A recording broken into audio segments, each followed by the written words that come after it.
Let me paint a picture. I once knew a woman named Evelyn.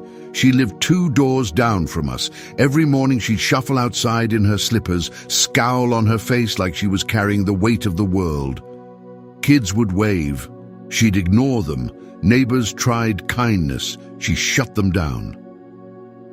One day, her mail blew across the street in a storm. Everyone just let it scatter, except one man, Mr. Thompson. Worked at the hardware store. Quiet believer. He jogged out, gathered every letter, some even stuck to his wet jacket, and walked right up to her porch. She opened the door before he could knock. "What do you want?" Trussin, she barked. He smiled, held out the mail, just wanted to help. She paused.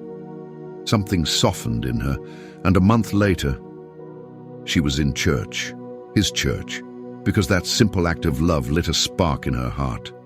She ended up giving her life to Christ. What if the way you love someone today becomes the doorway God uses to reach them tomorrow? What if love is the key that unlocks eternity for someone else? Let's open the Word of God and read Romans 13:8-10 together. Do not owe anyone anything except to love one another, for the one who loves another has fulfilled the law. The commandments: do not commit adultery, do not murder, do not steal, do not covet, and any other commandment are summed up by this commandment: love your neighbor as yourself. Love does no wrong to a neighbor. Love, therefore, is the fulfillment of the law.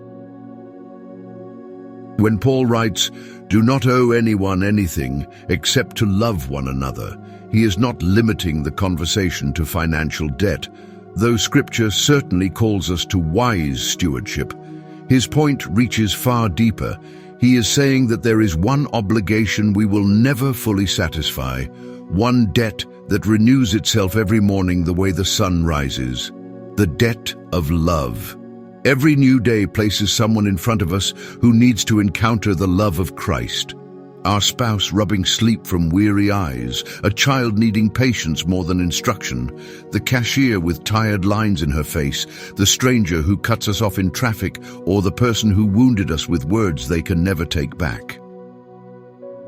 And here is the tension we feel: but how do I love someone who doesn't deserve it? The truth is humbling. None of us deserve it. Romans 5:8 whispers grace into our pride. While we were still sinners, Christ died for us. Jesus loved us first. Not once we cleaned up.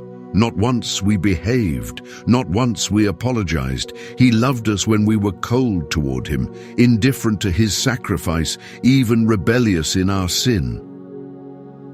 This is why the call to love others is not a demand to reach deeper into our own emotional reservoirs. Those run dry quickly. No, it is a call to draw from Christ himself. It is Christ in us, loving through us.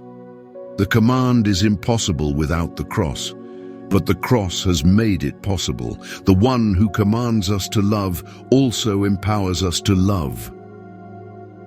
Paul then gathers the commandments: do not murder, do not commit adultery, do not steal, do not covet, and places them under a single banner: love fulfills the law. This isn't a poetic slogan, it's a spiritual reality. If I truly love you, I cannot steal what is yours. If I truly love you, I cannot betray your trust. If I truly love you, I cannot wound you with cruelty. If I truly love you, I will guard your dignity as if it were my own and genuinely seek your highest good. So, is love just an emotion, a pleasant feeling that comes and goes? No. Love is a direction of the heart, a posture of the will. It is truth wearing work clothes. Love rolls up its sleeves. Love shows up when it doesn't feel like it. Scripture says, "Let us not love in word or speech, but in action and in truth." 1 John 3:18. Love is not a theory, it's a testimony. Let me ask you gently, who in your life needs a second chance from you? Who needs your patience more than your anger? Who needs grace instead of silence or distance? If you carry a cup everywhere you go, what spills out when life bumps you? If the cup is full of anger, anger spills. If bitterness fills it, bitterness pours out.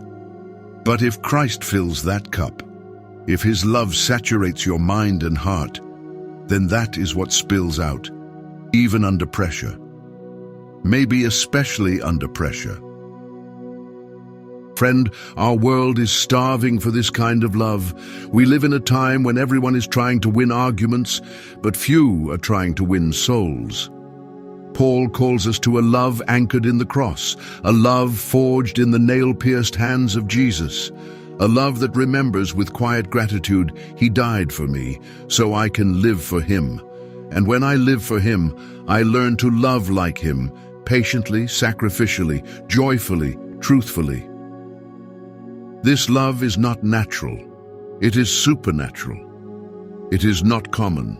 It is Christ-like. It is not about us. It is about Him. And when this love takes root in us, Romans 13:8-10 isn't just understood, it is lived, one intentional step at a time. Before you go, if this message spoke to your heart, would you take a moment to like this video, subscribe, and share it with someone who needs encouragement today? Every click helps this message reach someone who might be struggling, and together we can shine the light of Christ a little farther into the world. Thank you for walking with me in the Word. Let's grow in His love day by day.